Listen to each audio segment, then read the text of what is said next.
warahmatullahi wabarakatuh. Ya, bismillahirrahmanirrahim. Apa kabarnya ibu-ibu sore hari ini? Alhamdulillah, baik Bu. Masih semangat ya ibu bapak ya? Insya Allah semangat. Baik, di sini mungkin saya akan memperkenalkan diri terlebih dahulu ya. Saya Cipta Narulita dari SMP Negeri 1 Cikampek. Baik, sebelum memulai kegiatan inti, mungkin kita alangkah lebih baiknya berdoa terlebih dahulu ya. Mangga untuk yang memimpin doa, Pak Dede, dipersilakan. Atau Ibu Ana ya? Saya aja Bu, saya aja. Ya, mangga kepada Ibu Ana dipersilakan untuk memimpin doa sebelum kegiatan ini dimulai. Baik, Assalamualaikum warahmatullahi wabarakatuh. Waalaikumsalam warahmatullahi wabarakatuh. Ya, Bapak Ibu, demi kelancaran kegiatan IHT ini, mari kita sama-sama berdoa. Ya, kita mulai dengan membaca Bismillahirrahmanirrahim. Bismillahirrahmanirrahim. Allahumma sholli ala Sayyidina Muhammad wa ala ali Sayyidina Muhammad. Raditu billahi robba wa bil islami dina wa bi Muhammadin nabiyya wa rasulah. Rabbi zidni ilma warzuqni fahma. Al-Fatihah. Bismillah.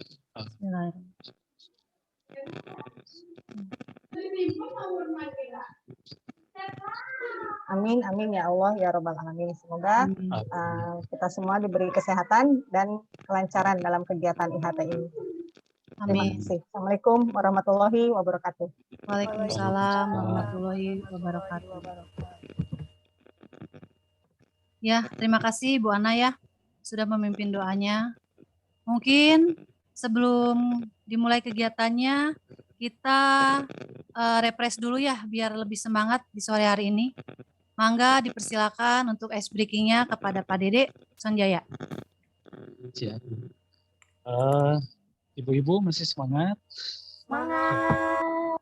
Ya. Masih Pak. Coba sore-sore begini enaknya makan apa Bu? Makan gorengan. Bakso. Ya, bakso. Belum kalau enak bakso, makan. Ya, kalau bakso, ibu-ibu bisa miring ke sebelah kanan, bakso, miring. Bakso, aduh miring. Terus makan apa lagi? Gorengan. Gorengan. Kalau gorengan, miringnya sebelah kiri. Terus apa lagi Bu? Enaknya makan apa? Cilok. Kalau sebelah belakang Bu. Cilok. Cilok ke depan. Cilok ke depan. Minumnya apa belum, Pak? Apa Bu? Jeruk. Minumnya apa? Minumnya. Ya, kalau minumnya es jeruk. Nah, ibu-ibu bisa loncat ke atas. Siap Bu? Ini aja ya. Nah, coba tes. Seblak. Kemana tadi seblak? Kiri. Belakang. Cilok kemana? Ke depan. Ke depan. Terus Baso kanan. Baso kanan. Terus apa lagi? Gorengan kiri. Gorengan kiri. Es jeruk. Loncat. Ya Bu. Ya. Konsentrasi. Oke. Ya. Sekarang cilok seblak gorengan. Oh, muter Pak. Cilok seblak gorengan. Ya, mungkin itu yang dapat saya sampaikan. Assalamualaikum. Cukup Bu ya. Assalamualaikum warahmatullahi wabarakatuh. Waalaikumsalam warahmatullahi wabarakatuh. Tepuk tangan Bu. Tangan. Ya, terima kasih kepada Pak Dede ya yang sudah memimpin ice breaking-nya di sore hari ini. Sudah sedikit rada melotot ya Bu ya, semangat ya. Ya. Bu. Baiklah, mungkin pertama saya ucapkan terima kasih atas waktunya yang telah diberikan untuk saya mencoba memaparkan hasil materi yang saya pahami ya. Di sini saya mengambil materi strategi tentang layanan bimbingan konseling. Sudah munculkah Ibu, Bapak? Belum, Bu. Belum. Belum, Bu. Belum ya? Belum, Bu. Belum. Belum, Bu. Belum. Belum muncul.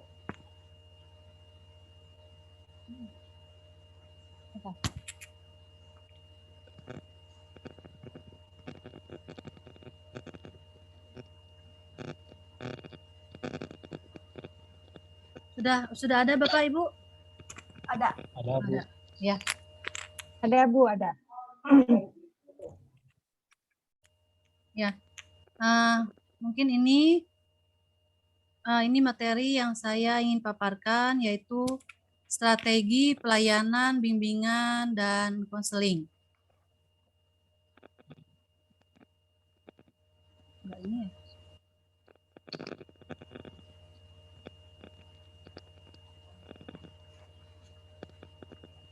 Ada ya Bapak Ibu ya?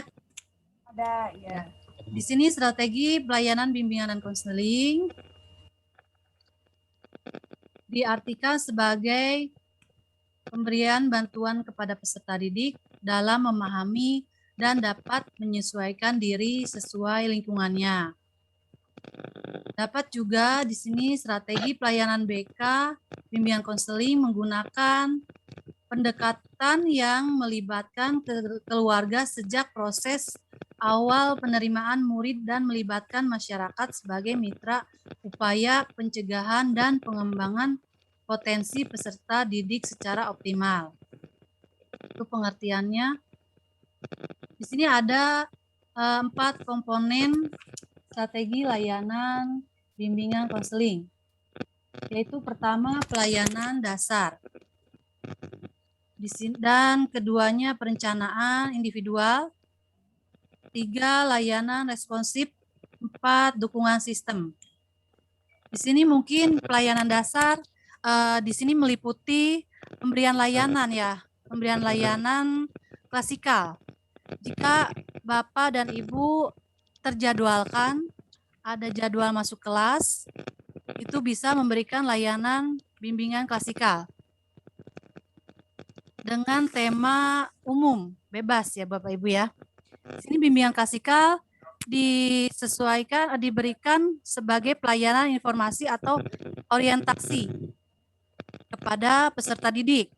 Pelayanan orientasi ini dilaksanakan pada awal tahun atau awal masuk sekolah bagi peserta didik baru, sehingga memiliki pengetahuan yang mengerti tentang isi sekolah yang dimasukinya. Di sini seperti misalnya saya diberi terjadwalkan untuk masuk ke kelas hanya 1 jam, 1 kali 40 menit. Nah, di situ dapat memberikan bimbingan klasikal mungkin ya dengan materi yang umum pada peserta didik, disesuaikan dengan kebutuhan peserta didik. Lalu di sini perencanaan individual.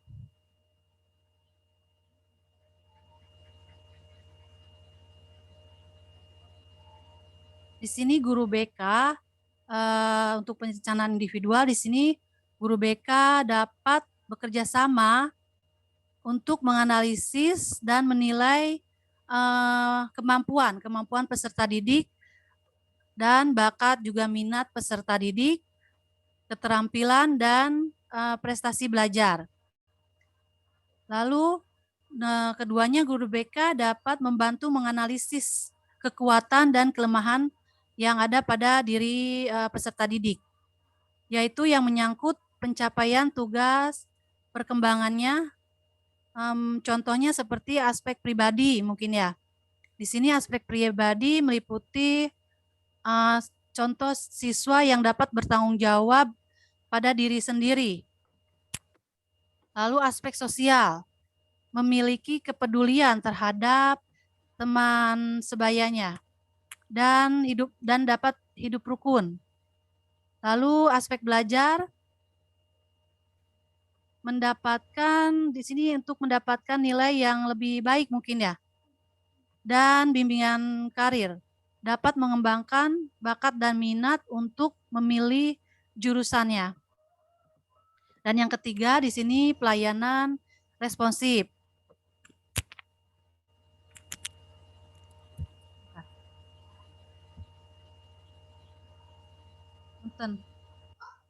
Punten ya Bapak Ibu tadi telat.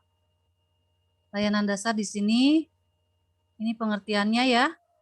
Layanan dasar adalah layanan yang bertujuan untuk membantu seluruh peserta didik dapat yang mengembangkan perilaku efektif dan meningkatkan keterampilannya. Nah, yang ada komponen pada layanan dasar yaitu bimbingan klasikal, ya, dapat diberikan secara klasikal jika Bapak Ibu terjadwalkan masuk kelas ya, untuk materi tadi yang umum. Materinya bebas, umum, tidak bersifat rahasia ya. Di sini ada juga bimbingan kelompok, dapat diberikan pada saat bimbingan klasikal mungkin ya, bimbingan kelompok atau bisa diskusi kelompok. Dan tahapannya di sini ada 4. Pelayanan bimbingan kelompok dilakukan untuk merespon kebutuhan peserta didik dan minat peserta didik melalui kelompok secara sekitar dibentuk kelompoknya 5 sampai 10 orang. Dengan topik yang bersifat umum dan tidak rahasia ya, sama ya. Lalu pelaksanaan bimbingan kelompok ditujukan untuk mengembangkan keterampilan atau perilaku-perilaku baru yang lebih efektif. Waktu dan pelaksanaannya menyesuaikan dengan program yang akan dilaksanakan nanti. Nah, di sini ada kerjasama dengan orang tua, dengan guru mapel ya, mata pelajaran, juga wali kelas. Mungkin kerjasama dengan guru mata pelajaran dan guru mapel secara pemberian ini, mengadakan konferensi kasus jika peserta didiknya mendapatkan suatu atau mengalami suatu masalah. Lalu kerjasama dengan guru mapel dan wali kelas juga untuk biasa yang saya lakukan pemberian tes psikotes. Jadi informasi ya, konfirmasi kepada wali kelas dan guru mapel. Juga kepala sekolah bisa untuk mengadakan tes psikotes kepada peserta didik yang kelas 7 yang baru masuk, itu mungkin dengan tes IQ ya. Dan untuk yang kelas 9 bisa dengan tes bakat dan minat untuk mengetahui mengetahui minatnya, bakatnya dalam memilih jurusan. Kerjasama dengan orang tua yang terakhir. Ini kerjasama dengan orang tua tentunya diterapkan ya untuk mengetahui kondisi peserta didik, bagaimana perkembangan di rumahnya. Ya. Lalu next.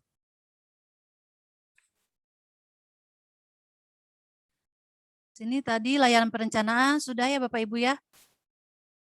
Proses bantuan yang diberikan kepada peserta didik yang berkaitan dengan perencanaan masa depan berdasarkan pemahaman atau kelebihan dan kekurangan yang ada pada dirinya. Gitu ya. Itu pengertiannya mungkin. Nah, di sini yang terakhir dukungan sistem. Dukungan sistem di sini alat komunikasi ya. Contohnya handphone. Peserta didik di sini diharapkan mempunyai handphone selama pembelajaran daring ini ya, selama masa pandemi. Tapi memang sulit untuk mengkondisikannya. Saya juga masih kebingungan ya menanganinya. Dan di sini mungkin jaringan, sistem jaringan yang mendukung. Dan media lainnya seperti mungkin bisa luring ke sekolah mungkin ya. Datang ke sekolah mengambil soal dan dapat mengerjakannya di rumah. Itu sih kalau di sekolah saya seperti itu.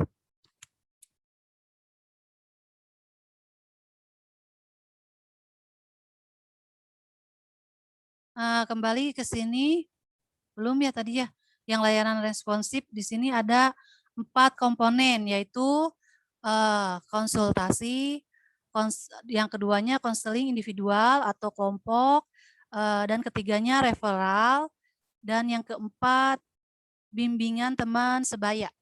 Nah, di sini konsultasi maksudnya untuk dapat berkonsultasi, peserta didik dapat berkonsultasi secara bebas, mengungkapkan masalahnya, mengemukakan pendapatnya, dan juga konsultasi untuk guru mata pelajaran, dan juga orang tua. Konseling individual atau kelompok di sini pemberian konseling terhadap peserta didik yang mempunyai masalah belajar atau masalah pribadinya yang harus segera ditangani, diselesaikan agar mendapatkan solusi yang terbaik dan mendapatkan kebahagiaan yang dia inginkan. Di sini yang ketiga referral, yaitu rujukan atau alih tangan kasus. Nah, di sini peran di sekolah saya sendiri, jika ada kasus yang lebih berat dan kadang wali kelas ya malas menanganinya ya. Jadi kadang suka itu sama guru BP aja, guru BK langsung. Saya sibuk inilah itulah. Nah, itu sering sekali terjadi kalau di sekolah saya. Lalu kalau referral itu bisa juga rujukan atau alih tangan kasus kalau kita sebagai sebagai konselor tidak mampu, kurang merasa mampu untuk menyelesaikan masalah tersebut. Jadi bisa dialihtangankan ke psikologi, psikiater, dokter, atau ke pihak polisi ya. Kalau itu udah masalahnya sudah sampai kriminal ya Bu ya. Mungkin gitu ya. Yang terakhir bimbingan teman sebaya. Siswa diharapkan, peserta didik diharapkan dapat hidup rukun dengan teman sebayanya dan bisa beradaptasi dengan lingkungan. Nah, itu ya yang layanan responsif dengan komponennya. Kok nggak isi?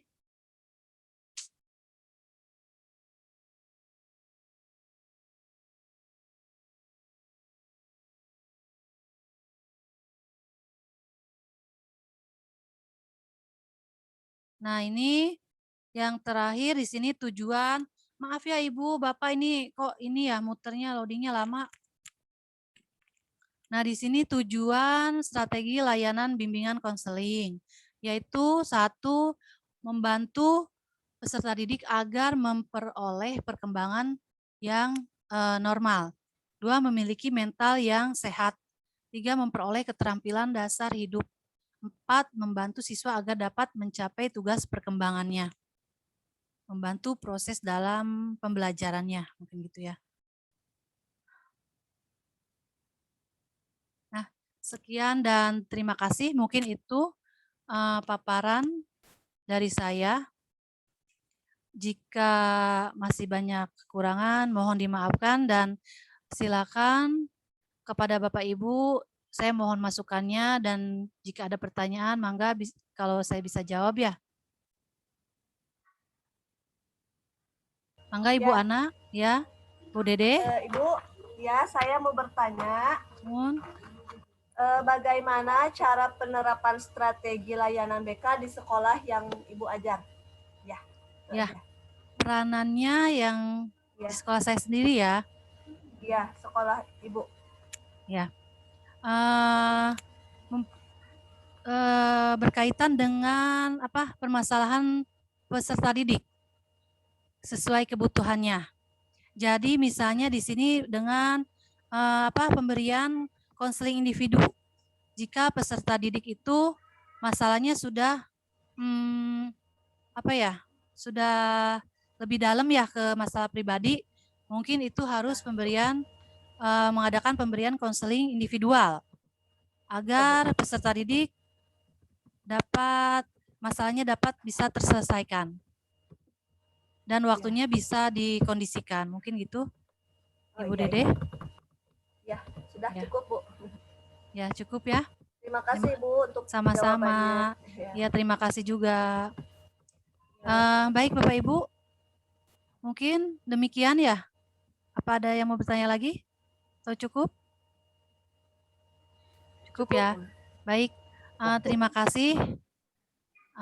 Mungkin saya tutup ya paparan ini. Terima kasih banyak atas waktunya.